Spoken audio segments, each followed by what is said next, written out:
বন্ধুরা, আজকের ভিডিওটা ইচ্ছাকৃতই একটু লেটে বানাচ্ছি। যাই হোক, যদি গতকালকের মার্কেট দেখেন, সেখানে আপনাদের সাথে শেয়ার করেইছিলাম যে প্যাটার্ন লেস বাজার চলছে। এরকম ভাবে কিন্তু খুব বেশি মুভমেন্ট হতে পারে না, আপ সাইডের দিকেই হোক বা ডাউন সাইডের দিকেই হোক। প্যাটার্ন তৈরি করতে হবে, তবেই কিন্তু এক্স্যাক্ট ওয়েতে কিন্তু কাজ হবে বাজারে। আজকের দিনে যদি দেখেন, আজকের দিনে সরাসরি গ্যাপ ডাউন, কারণ আপনারা জানেনই যে ট্রাম্প আবারও সিজফায়ার অ্যানাউন্সমেন্ট করে দিয়েছে, কিন্তু ডেডলাইন দেয়নি যে কত দিনের জন্য সিজফায়ার হচ্ছে। সুতরাং ভাবা যাচ্ছে যে এই সপ্তাহের শেষের দিকে, মানে শুক্রবার, শনিবার, রবিবার এরকম সময়তেও আবার যুদ্ধ শুরু হতে পারে ইরানের সঙ্গে। আবার এটা লম্বা কিন্তু চলতেও পারে। সুতরাং বাজার কিন্তু কনফিউশনে। সেই জন্যই কালকের দিনে যেরকম বাজারের মুভমেন্ট হয়েছিল, সেই অনুযায়ী টেকনিক্যালি কিন্তু একটা টলার দিকের জন্য মুভমেন্ট আসা উচিত ছিল। কিন্তু কালকের দিনে কি করলো, কালকের দিনে কিন্তু বাজার উপরের দিকেই মুভমেন্ট করতে করতে শুরু করলো। এবং তারপরে কি দেখেছি, প্রচন্ড বেশি নয়েজ দেখেছি। সেখানে ট্রেডিং সেট আপ সেরকম ভাবে তৈরি হয়নি। হ্যাঁ, একটা হতো হয়তো, সেই ট্রেডিং সেট আপ অনুযায়ী ওই 8-10 পয়েন্টই বেরোতো, এর থেকে বিশেষ কিছু বেরোতো না। আর একটা 1 মিনিটের ট্রেডিং সেট আপ এখানে তৈরি হচ্ছিল, সেটাতে আর কাজ করতে ইচ্ছা করেনি। আজকের দিনও যদি দেখেন, আজকের দিনে গ্যাপ ডাউনে খুলেছে। গতকালকেও আপনাদের সাথে এই রেঞ্জটাই শেয়ার করেছিলাম। কি বলেছিলাম যে এই রেঞ্জটার তলাতেই যদি বাজার খোলে, কন্টিনিউ সাস্টেন হয় তলার দিকের জন্য। এবং হাফ অ্যান আওয়ারের আপনারা কিন্তু একটা টাইম ধরে নেবেন। Half an hour range break করলে বাজার আরো 10-15 মিনিট তলার দিকের জন্য চলতে পারে। সেটাই কিন্তু আজকের দিনে মোটামুটি দেখতে পেয়েছেন। আর এইখান থেকেই কিন্তু একটা ট্রেডিং সেট আপ আজকের দিনে ওই 10 মিনিট 12 মিনিটেরই একটা মুভমেন্ট ক্যাপচার করা সম্ভব হয়েছে, তাও ছোট কোয়ান্টিটিতে। এরপরে একটা কি দেখেছি, যে বড় সড়ো একটা বাউন্স দেখেছি। তারপর কি দেখেছি, আবার সেই কালকের দিনের মতন নয়েস। আর ফাইনালি এখান থেকে আবার তলার দিকের জন্য এখানে কেউ কিন্তু নর্মাল ওয়েতে কিন্তু ট্রেড করে না। তো ব্যাংক নিফটির ক্ষেত্রেও তাই সেম সিচুয়েশন। তো এইরকম জায়গাগুলো দেখার পর বুঝতেই পারছেন বাজার হচ্ছে ইনডিসিশন জোনের মধ্যে ফেসে আছে। যদি কমপ্লিট সিজফায়ার অ্যানাউন্সমেন্ট হয়ে যায় বা কোনো ডিল হয়ে যায়, তাহলে কিন্তু এখানে আমরা কি দেখবো, যে বাজারের মধ্যে খুব সুন্দর একটা মুভমেন্ট আপসাইডের দিকের জন্য তৈরি করার চেষ্টা করবে।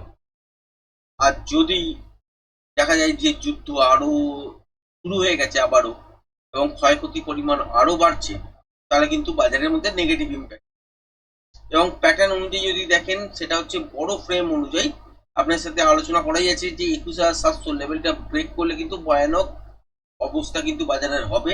আর সেটা কিন্তু তলার দিকে 17,500 তো নিয়ে চলে আসতে পারে। এবার কেন বলছি 500, 550, 50-এর কাছাকাছি তো অব্দি নিয়ে চলে আসতে পারে, কারণ প্যাটার্ন ওয়াইজ ওই জায়গাটাই কিন্তু মিট করছে। তার আগে একটা জায়গায় দাঁড়াতে পারে, সেটা হচ্ছে 19,000 এইরকম সামথিং এর জায়গায়। 19,400, 450 এরকম জায়গায় একবার গিয়ে দাঁড়াতে পারে, কারণ সেখানেও একটা পয়েন্ট আছে। এই যে জায়গাগুলো তৈরি হচ্ছে, সেটা হচ্ছে 21,700 ব্রেক করলে তখনই কিন্তু ক্র্যাশের সিচুয়েশন আসবে। যতক্ষণ না ব্রেক করছে ততক্ষণ পর্যন্ত ছোট ছোট প্যাটার্ন তৈরি করবে, সেখানে সেই রকম অনুযায়ী পজিশন লেভেল অনুযায়ী কাজ করতে হবে। আর র্যালি ফেসটাও কাজ করতে হবে। কিন্তু ম্যাক্সিমাম দিন দেখলেন যে লাস্ট দুটো দিন যদি দেখেন, কালকের দিনেও আমরা প্রজেকশন লেভেল অনুযায়ী পরশু দিনের যে ট্রেডিং সেট আপ, সেটা কিন্তু এক্স্যাক্ট মিলেছিল। তার র্যালি ফেসটা কিন্তু মিললো না, আলটিমেট পড়ার কথা বললো না। কালকের দিনে দেখলাম যে আস্তে আস্তে করে ধাপে ধাপে উপরের দিকের জন্য বাউন্স করতে শুরু করলো, প্রিমিয়াম সেরকম ভাবে বাড়লো না। আজকের দিনে হঠাৎ সিজফায়ার অ্যানাউন্সমেন্ট হয়ে গেছে, তারাও তো খুশির খবর। সেই অনুযায়ী আপসাইডের দিকের জন্যই বাউন্স করা উচিত বা খোলা উচিত বা যাওয়া উচিত। সেখানে কি দেখলাম নেগেটিভ ইম্প্যাক্ট। তলার দিকের জন্য গ্যাপ ডাউনে খুললো, খুলে তলার দিকের জন্য স্ট্রেট মুভ হলো। এই মুভটাকে আমরা ইম্পালসিভ মুভ বলি। আর কেন বলি, তার জন্য টেকনিক্যাল আপনাকে শিখতে হবে, জানতে হবে, তবেই কিন্তু আপনি বুঝতে পারবেন। সব মুভকে বলা যায় না। তো যাই হোক, এইটার এগেনস্টে যখন এই বাউন্সটা এলো, তখন ভেবেছিলাম যে ইন্টারডে ফ্রেশ প্রাইস অ্যাকশন অনুযায়ী একটা প্যাটার্ন তৈরি হবে, সেই প্যাটার্ন অনুযায়ী আমরা কাজ করতে আজকের দিনে হয়তো পাবো। সেটা এই সুইংটা ব্রেক করার পরই বলুন বা এই সুইংটা ব্রেক করার পরই বলুন, পাবো, ট্রেডিং সেটআপ একটা তৈরি করতে পারবো। কিন্তু এত বাজারের মধ্যে নয়েজ চলে এলো যে আলটিমেট এখানে কিন্তু কোনো প্যাটার্ন অনুযায়ী কাজই হলো না। এবং তলার দিকের জন্য আবার যেখানে অব্দি লো করেছিল প্রায় কাছাকাছি চলে এসে বন্ধ করেছে। এই অবস্থায় যদি দেখেন বাজারের মধ্যে মুভমেন্ট কালকের দিনের জন্য প্রেডিকশন যদি বলেন, তাহলে সেখানে প্রেডিকশনের করতে গেলে প্যাটার্ন অলওয়েজ আইডেন্টিফাই করতে হয়। এখানে কিন্তু প্যাটার্ন নেই বাজারে, ট্রেন্ড লেস বাজার কিন্তু ঘোরাঘুরি করছে। তখন যেরকম সূচনা পাচ্ছে সেই রকম অনুযায়ী একটুখানি এফেক্ট দেখাচ্ছে, এছাড়া কিন্তু নর্মালি কিছু হচ্ছে না। ইন্ট্রাডে ফ্রেশ প্রাইস অ্যাকশন অনুযায়ী যদি প্যাটার্ন তৈরি হয়, প্রপার মুভ হয়, তাহলে সেখানে ট্রেড তবু ট্রাই করা যেতে পারে। কিন্তু এছাড়া বাজারের মধ্যে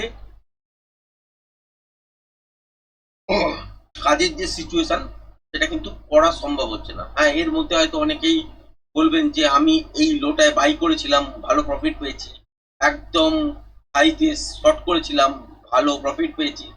তো হতে পারে এটা হচ্ছে টুকটাক দিয়ে হয়েছে হয়তো, কিন্তু রেগুলার বেসিস যারা ট্রেড করেন এবং টেকনিক্যাল মেনে করেন, তারা কিন্তু এইসব জায়গাতে ট্রেড করতে পারবেন না, আর করা উচিতও নয় টেকনিক্যালি ভাষায়। যাই হোক, সেটা আলাদা কথা। কিন্তু আজকে যদি টেকনিক্যাল অ্যানালিসিস এর কথা বলেন, মোটামুটি যেটুকুনি দেখতে পাচ্ছি সেটা হচ্ছে 24,450। ঠিক এই জায়গাটা খেয়াল রাখবেন, এই জায়গাটা। তো 24,450 এই লেভেলটা যদি ব্রেক করে কন্টিনিউ সাস্টেন করতে শুরু করে দেয়, তাহলে আপসাইডের দিকের জন্য একটা মুভমেন্ট হবার চান্সেস থাকবে। আর তলার দিকে দেখতেই পাচ্ছেন ঠিক এই জায়গাটা, যেটা হচ্ছে 24,350, এই জায়গাটা যদি ব্রেক করে কন্টিনিউ সাস্টেন করতে থাকে, তাহলে হচ্ছে এখান থেকে তলার দিকের জন্য মুভমেন্ট কিছুটা পেতে পারি। হ্যাঁ, কি হতে পারে, যদি দেখি যে তলার দিকে গ্যাপ ডাউনে খুলেছে বা ফ্ল্যাট খুলেই তলার দিকে এই সুইংটা ব্রেক করে দিয়েছে, তাহলে সেক্ষেত্রে আমাকে খেয়াল রাখতে হবে কি, গ্যাপ ডাউনেই খুলুক বা ফ্ল্যাট খুলে তলার দিকে আসুক, তারপর বাজার তলার দিকে মুভ করার পর একটা বাউন্স নিয়েছে, কন্টিনিউ যদি সাস্টেন করতে পারছে না এবং এর তলাতেই 24,350-এর তলাতেই ঘোরাঘুরি করছে, সেক্ষেত্রে ইন্টারডেতে ফ্রেশ প্রাইস অ্যাকশন অনুযায়ী একটা শর্টের পজিশন দাঁড়ালেও দাঁড়াতে পারে, এবং সেই অনুযায়ী আমরা ট্রেডিং সেট আপ বুঝবো। আর যদি দেখা যায় যে ঠিক এই লেভেলটার উপরেই এইরকম সিচুয়েশন তৈরি হয়ে যায়, তাহলে আপসাইডের দিকে ঘোরার চান্সেস তৈরি হবে, এবং সেটা স্ক্যাল্পিং হিসাবে হয়তো হতে পারে। এবং প্রথম 5-10 মিনিটের মধ্যে যদি দেখেন যে তলা থেকে উপর অব্দি চলে গেছে, তাহলে সেখানে কিন্তু ট্রেডিং সেট আপ দাঁড়াবে না। আবার উল্টো যদি দেখেন ক্যাপাবেই হয়তো বাজার খুলে গেল 24,450-এর কাছাকাছি, কিন্তু ব্রেক করতে পারলো না বা ব্রেক করে খুললো না, তাহলে এখান থেকে লুপ বানিয়ে তলার দিকে পড়ার চেষ্টা করবে। আর যদি দেখা যায় যে উপরের দিকে বাজার গ্যাপ আপ খুলেছে, খোলার পর এইসব লেভেল পার করেছে, কন্টিনিউ সাস্টেন করছে 24,450-এর ওপরে, তাহলে ইন্টারডে ফ্রেশ প্রাইস অ্যাকশন অনুযায়ী আপসাইডের দিকের জন্য একটা মুভমেন্ট হবার চান্সেস থাকবে। এবার কতক্ষণ পর্যন্ত চলতে পারে, এটা মর্নিং এর দিকে যদি হয়, তাহলে মোমেন্টামটাকে খেয়াল রাখবেন, যতক্ষণ পর্যন্ত মোমেন্টাম থাকবে ততক্ষণ পর্যন্ত ট্রেডটাকে হোল্ড করা যেতে পারে। মোমেন্টাম যেখানে গিয়ে লস করবে সেখানে গিয়ে ট্রেড থেকে এক্সিট হয়ে যেতে হবে। তারপর ইন্টারডে ফ্রেশ প্রাইস অ্যাকশন অনুযায়ী প্যাটার্ন তৈরি হবে, সেই প্যাটার্ন যদি প্রপার ওয়েতে তৈরি হয় এবং সেই অনুযায়ী প্রজেকশন লেভেল যদি বেরোয়, বাজারে হাতে যদি টাইম থাকে, তখন ট্রেডিং সেট আপ আবার ওপেন করা যাবে। এইরকম টাইপের যদি সিচুয়েশন হয়, যেটা আজকের দিনে মনে হচ্ছিল এই বাউন্সটার পর যে প্যাটার্ন ওয়াইজ আজকের দিনে একটা ট্রেডিং সেট আপ পাবো সেকেন্ড হাফে, কিন্তু সেই ট্রেডিং সেট আপ তো হলোই না, উল্টে বুঝতেই পারছেন যে বাজারের মধ্যে কখনো উপরে কখনো তলায় এইরকম সিচুয়েশন নিয়েই কিন্তু এটা কেটে গেল। ব্যাংক নিফটিতে তো সেম সিচুয়েশন, খেয়াল রাখবেন ঠিক এই জায়গাটা 57,450, ঠিক এই হাইটার কাছাকাছি আমি ড্র করে দিচ্ছি। এইটার ওপর যদি ব্রেক করে কন্টিনিউ সাস্টেন করতে শুরু করে থাকে, তবেই কিন্তু আপসাইডের দিকের জন্য মুভমেন্ট আপনারা দেখবেন। এবং সেক্ষেত্রে কি হবে যে গ্যাপ আপে হয়তো খুললে বাজার, তারপর এই লেভেলটাকে পার করলো বা এর ওপরেই গ্যাপ আপ হলো, হওয়ার পর যদি কন্টিনিউ দেখেন যে সাস্টেন করছে 450-এর ওপর, মানে 57,450-এর ওপর, তাহলে জানবেন এখান থেকে আপনারা আপসাইডের দিকের জন্য একটা মুভমেন্ট পেতে পারেন ইন্টারডে সুইং হাই ব্রেক করলে, এবং সেখানে হাফ অ্যান আওয়ারের রেঞ্জটাকে খেয়াল রাখবেন। আর যদি এর তলাতে হয়, তাহলে লুপ তৈরি করে তলার দিকে পড়ার চান্স কিন্তু বেশি। আচ্ছা, এবার যদি দেখা যায় যে গ্যাপ ডাউন হয়েছে বা গ্যাপ আপ হয়েছে, এই সুইং গুলোই ব্রেক করতে পারেনি, সেক্ষেত্রেও তলার দিকের জন্যই মুভমেন্ট করার চেষ্টা করবে, এবং সেখানে হাফ অ্যান আওয়ারের রেঞ্জটাই খেয়াল রাখবেন। আর তলার দিকে এখানে সুইং লো তো দেখতেই পাচ্ছেন 57,025, এই জায়গাটার কাছাকাছি লো তৈরি হয়েছে 57,000-ই অ্যাকচুয়ালি, 57,002 মানে 57,000। তো এই 57,000 এই লেভেলটাকে যদি ব্রেক করে বাজার গ্যাপ ডাউনের সঙ্গে যদি কোনো কারণে দেখেন যে খুলেছে, তারপর উপরের দিকে বাউন্স নিয়েছে, সাস্টেন করতে পারছে না এবং 57,000 এর তলায় কন্টিনিউ সাস্টেন করছে, তাহলে ইন্ট্রাডে সুইং লো ব্রেক করলে তলার দিকের জন্য আসতে পারে এবং সেক্ষেত্রে হাফ অ্যান আওয়ারের রেঞ্জটাকে খেয়াল রাখবেন। কতক্ষণ হোল্ড করবেন? যতক্ষণ মোমেন্টাম থাকবে ততক্ষণ পর্যন্ত ট্রেডটাকে হোল্ড করতে পারেন। মোমেন্টাম যখন লস করবে তখন এই ট্রেডটা থেকে এক্সিট হয়ে যান। এটা একটা স্ক্যাল্পিং ট্রেড বলতে। আর তারপরের ট্রেড দেখার জন্য ইন্ট্রাডেতে ফ্রেশ প্রাইস অ্যাকশন যেরকম ভাবে বাজার চলে আপনারা বুঝতেই পারছেন যে বাজার কিন্তু এক জায়গায় একভাবে থেমে থাকে না, কখনো উপরে কখনো নিচে, এর মধ্যেই প্যাটার্ন তৈরি হয় এবং সেই প্যাটার্নের অনুযায়ী ইন্ট্রাডে ফ্রেশ প্রাইস অ্যাকশন অনুযায়ী যদি দেখা যায় যে সেই রকম প্যাটার্ন তৈরি হয়েছে, হওয়ার পর প্রজেকশন লেভেল বেরিয়েছে, এইটার জন্য ট্রাই করা যেতে পারে। কিন্তু নয়েজ থাকলে ট্রাই করতে যাবেন না, অপশন বায়াররা ট্র্যাপ হয়ে যাবেন, কারণ প্রিমিয়াম বাড়তে চাইবে না। তো আজকের ভিডিওটা এই পর্যন্তই রাখলাম। ধন্যবাদ।